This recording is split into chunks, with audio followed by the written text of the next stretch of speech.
The Arizona Cardinals absolutely do not to sign a wide receiver like Tee Higgins to bolster this offense. It just needs a couple tweaks. What do I mean? Let's discuss.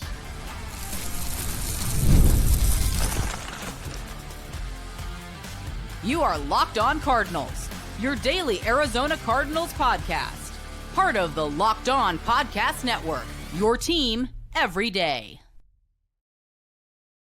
Alex Clancy here. Follow me on Twitter, Clancy's Corner. Follow the podcast at Locked On AZ Cards. Thank you for making Locked On Cardinals your first listen, free wherever you get your podcast and on YouTube. Part of the Locked On Podcast Network, your team every day. Today's episode of Locked On Cardinals is brought to you by Prize Picks. Go to prizepicks.com/LockedOnNFL and use code all lowercase LockedOnNFL to win $50 instantly when you play $5. Got a fun show today. The Cardinals don't need to sign Tee Higgins. I'll explain.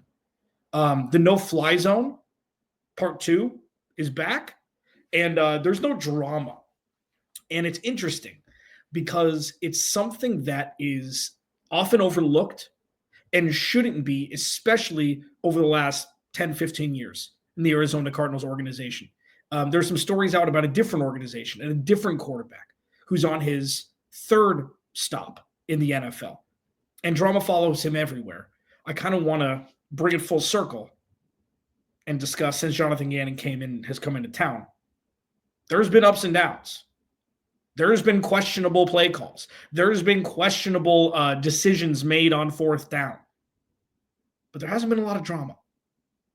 And it's something that I think needs to just be mentioned as we slowly pivot our way into the offseason when the 2024 season isn't even over yet for some teams. The Cardinals don't need to sign Tee Higgins if he becomes available. The Cardinals don't need to pay any receiver that much money, let alone half that much money, to come in and bolster this offense to make it easier for Kyler Murray. No. Not only are there wildly more important needs elsewhere, also, the Cardinals have all the talent necessary in the pass catching room to make it work.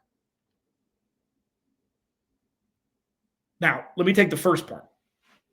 The Cardinals have pass rush needs, maybe off-ball linebacker needs if Kazir White goes. Probably another corner needs. Interior offensive lineman needs. Plenty of needs. Maybe a backup quarterback. Unsure about Clayton Tune's future. And I'm not just like picking him out. Like it could be on the list, maybe last on the list. If a player comes available who wants to come in and back him up that has some actual, experience, it's just a conversation, obviously, for a later day. Wide receiver, let's put it this way. People always say wide receiver is a premium position. And running back is not a premium position. And safety is not a premium position. And off-ball linebacker is not a premium position. When was the last time a team drafted a wide receiver top 10 and they won a Super Bowl soon thereafter?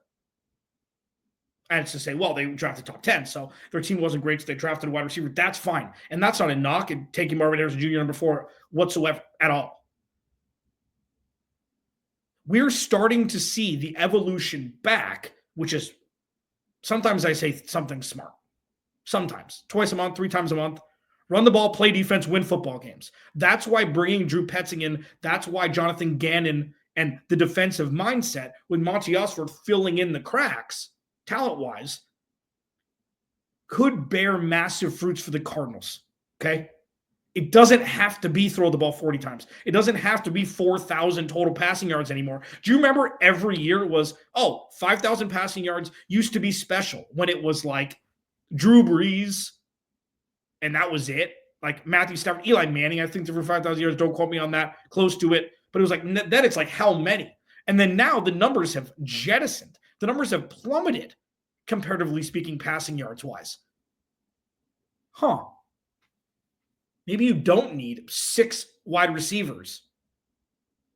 Maybe the premium position is going back to running back. Just food for thought. Now, regarding the Cardinals specifically,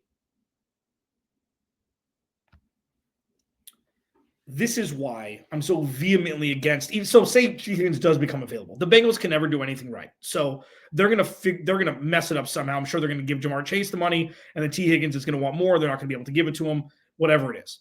So he's probably going to become a free agent. Now, I don't know if they want to franchise take him and trade him, whatever it is. Say for the case of this sake of this argument, on Thursday, January 16, 2025, he becomes a free agent. The reason why the Cardinals don't need to go sign him, they don't need to, is because their wide receiver one is Trey McBride. Okay, so, he's a tight end. How do you not know he's a tight end? He's the pass catcher number one. He's where the bread is buttered.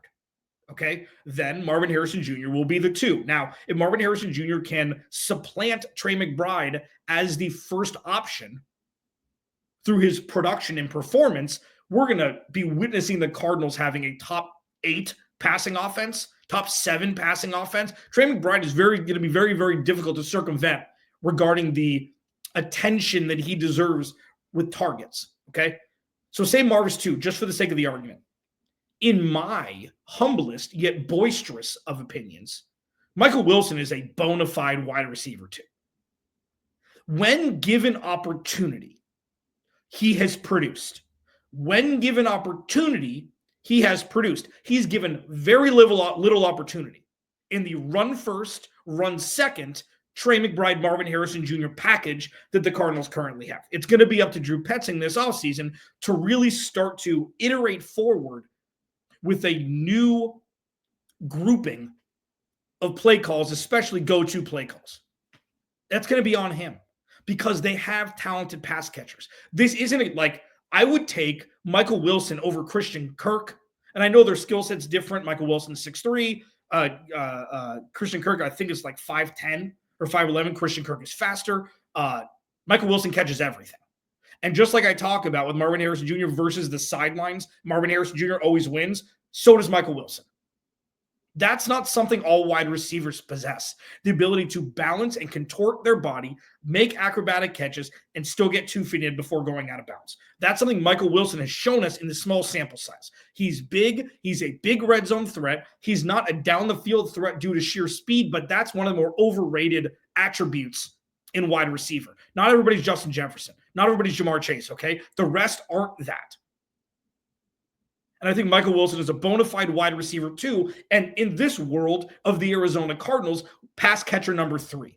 And if you couple him with some sort of infusion of Greg Dortch, whether it be wide receiver screens like we saw towards the tail end of the season when the games didn't matter anymore, when all people were pining for was something like that when the games did, the Cardinals have plenty of talent in the wide receiver room. Plenty. Now it's up to Drew Petzing and Kyler Murray to make it work. I'd much rather see the Cardinals dump every single dollar of their draft capital into the defense. The Cardinals offense, it is a fallacy that the Cardinals offense, as currently constructed, can't produce. They need to add offensive line help, of course. You can do that through the draft, and I know that when I was saying absolutely on the defense, you're going to need to allocate some funds to the offensive line for sure.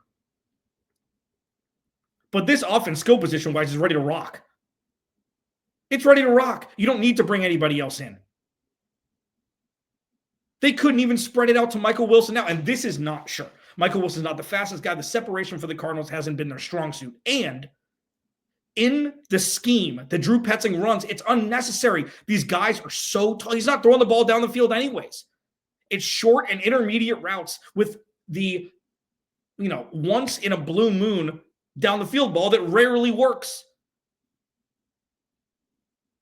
It doesn't need to be that vertical. Michael Wilson is perfectly fine, and Greg Dortch is an absolute game wrecker if he's given the damn opportunity. They don't need another wide receiver. They're ready to rock. They need to spend all of their money elsewhere. And I think it'd be a fool's errand if they did it otherwise. An interesting stat was tweeted, I was mentioned in it by Pro Football Network, about the secondary this year for the Cardinals.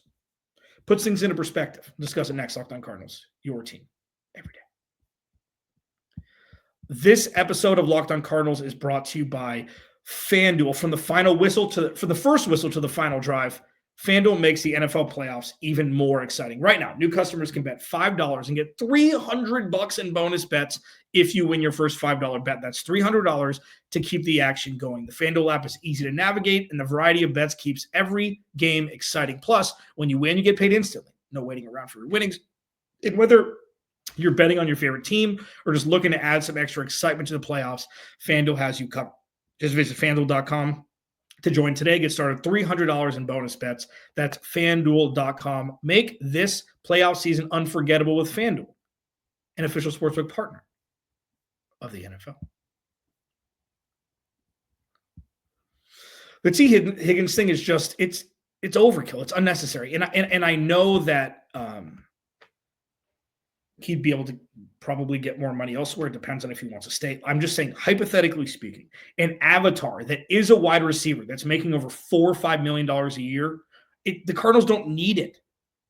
It's scheme and Kyler Murray and the run game being so prevalent. There's not going to be enough it's just not. People forgot Zay Jones was on the team because there wasn't enough reps. I know he missed the first handful of games due to suspension, but he wasn't even on the team. He may as well have been Zach Pascal on the special teams. It's unnecessary. No fly zone. This is this is just number to support something that we already saw, but it puts into perspective from a numerical basis that the Cardinals are set up for success for the future with their secondary. The Arizona Cardinals led up 3 of all the passes that the Cardinals defended this season. Only 3.7% of them resulted in a touchdown, which is 6th lowest percentage in the league and the lowest for the Arizona Cardinals since 2011. Okay. I've screamed from the mountaintops. The Cardinals haven't had 2 cornerbacks on the same roster that are actual bona fide NFL players. When was the last time? Antonio Cromartie and Patrick Peterson. How long ago was that? Over a decade? It was 2014. It was 2014? Over a decade? That was the last time. Let that sink in for a minute. Steve Keim just forgot cornerbacks existed. Oh, they got Patrick Peterson. Let's draft Brandon Williams. He was a running back out of Texas A&M. Let's make him the starting corner. Oh, what about Justin Bethel? It's just like it was a clown car. Clown car decision-making by Steve Keim, and the Cardinals were unable to put together any sort of semblance of a secondary from the DB perspective. The Cardinals have had great safeties forever.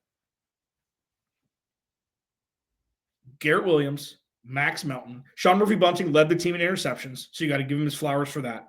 Budda Baker, Jalen Thompson, Daedrin Taylor-Demerson. And I know that not only defensive backs defended passes in or around the pay dirt area, but for the majority, those guys are kids.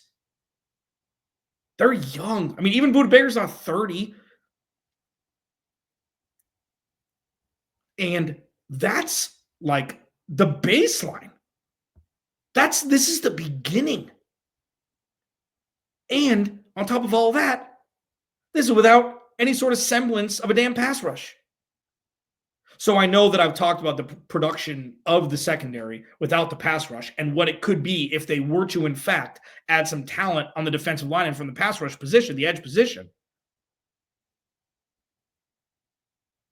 This is like, if you told me this was the percentage and they had 2 edge rushers or an interior defensive lineman that collectively put together a 20-plus sack year, be like, okay, their job is a little bit easier because of that. No.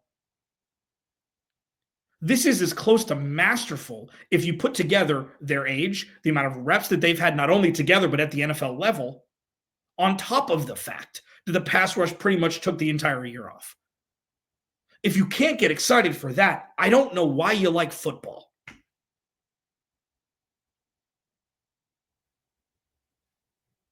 And it's just one stat, of course. There's some downside stats, absolutely. And I think, I try to shy away from analytics in the sense that I like to use my eyes. And I like to see, Budda Baker got burned on that one play that resulted in a touchdown. His Pro Football Focus grade on that game was a 64. I'm like, okay, it was one play. Watch the rest of the game. So people like to look at stats and then make opinions based on that. I do the opposite. I like to make an opinion because of what I've watched. And if I see something that completely is the opposite of it, I ignore it. No, I'm just kidding. Then I'm like, okay, well, let me go watch again under the guise of that. I'm like, oh, okay, so that makes sense. And I'll correct myself. Like, anybody that watched the Cardinals last year knew this secondary was very good for the majority of the season. Sure. Highs, lows. Every position, every player, every team has them. The sixth lowest percentage for anything with this Arizona Cardinals defense in 2024 is a win.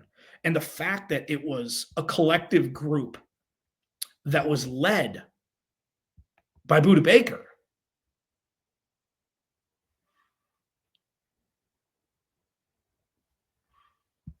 just shows, man.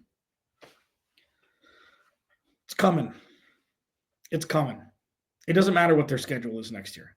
A good defense is a good defense. And the Cardinals are 2 pieces away. We'll see what happens with Kazir White. Everybody says it was just like James Conner and Budda Baker last year. No, thank them for their service and move on. It's very close-minded. Very close-minded, in my opinion. It's very lazy. No, we're going to move off. That's it. It's lazy. What's not lazy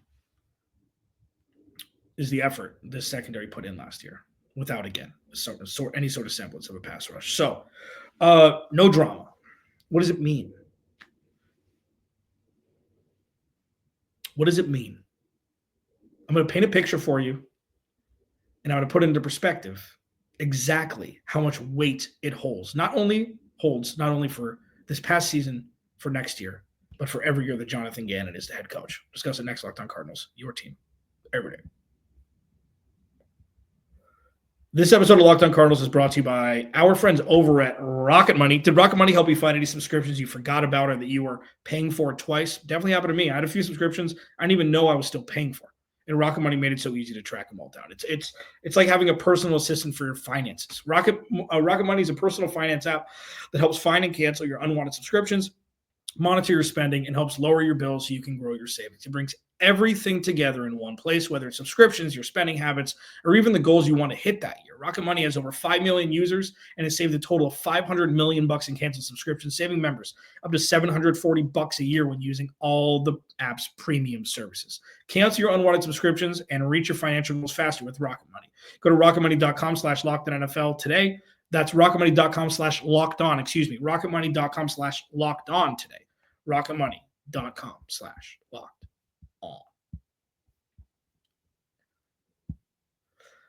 I think the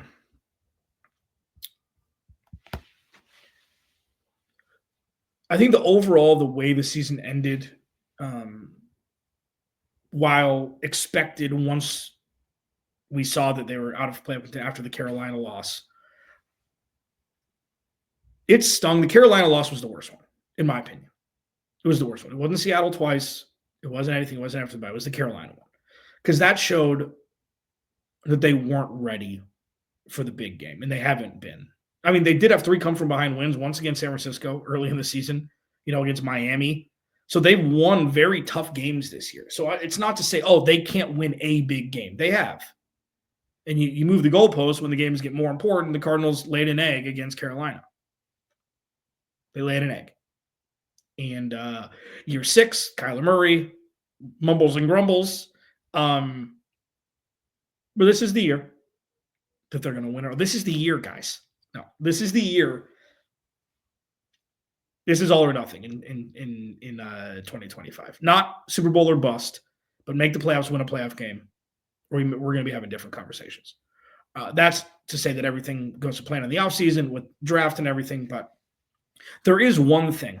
Since Monty Osford, Jonathan Gannon, brought in Nick Rallis and Drew Petzing, since that group, that quartet came in at the end of the 2022 season, there's been no drama. And this is not a green ribbon situation. Every day, as you know, that I talked a lot about that last 2 seasons ago, 2023, where you're kind of giving green ribbons away a little bit because you're talking about future pacing things and talking about rookies, and you're like, well, if this continues, then this, P and Q that way. But there hasn't really been any outside noise. The Zay Jones thing, that was before he got here. Not to say it was good, but it wasn't a hindrance to the team. Okay. There hasn't really been anything. Everybody's been a unified front on the same page. Now, if there are things in the background, like, in the front offices and in the ivory towers where it's like there are different conversations being had about the future of this organization, personnel-wise, we don't know anything about it. That's not what it used to be. I don't know if it was Steve Keim or Michael Bidwell, whoever it was. The PR team would just leak false information and true information, made radio hosts look dumb at times where they would leak false information. It's just like they always thought they were too smart for the room. Michael Bidwell probably still does. But from what we can see, and things always get out. If there's drama, we know about it. From what we can see, everything's copacetic. Everybody's on the same page. Everybody has a common goal. Everybody believes in Kyler Murray. Everybody knows Jonathan Gannon's the leader. Everybody believes that Monty Osfort will set them up for success, or as close to it as he possibly can. And that's something that hasn't been normal. That's something that most Cardinals fans don't even remember. I mean, there were times with BA where everything was stable and it was fun and cigars and scotch and no brisket, no biscuit. This is boring and it's stable and it's fine. Got to produce? Of course. Kyler Murray's got to get better. Yep. The controllables are being controlled in a good way by adults in the room. Starts with Monty Osfort, goes to the coaching staff. Everybody believes the same thing. They're in it to win together. Nobody's egos are getting in the way. Trey McBride asked about his contract. Oh, it'll get worked out. He says that now, of course. Like, I get that I have a feeling that after they extended Budda Baker and James Conner, Trey's going to get his. Everything's going to work out. And it's going to be fine. He will. I mean, there ain't no way they're letting him go. But just as we kind of look back to what could have been season yet again for the Cardinals, appreciating that the foundation is strong, something that gets overlooked a lot when there are just dumpster fires across the NFL. The player I was referring to is Russell Wilson. So Russell Wilson, Pete Carroll didn't get along towards the end. Russell Wilson, Sean Payton didn't get along.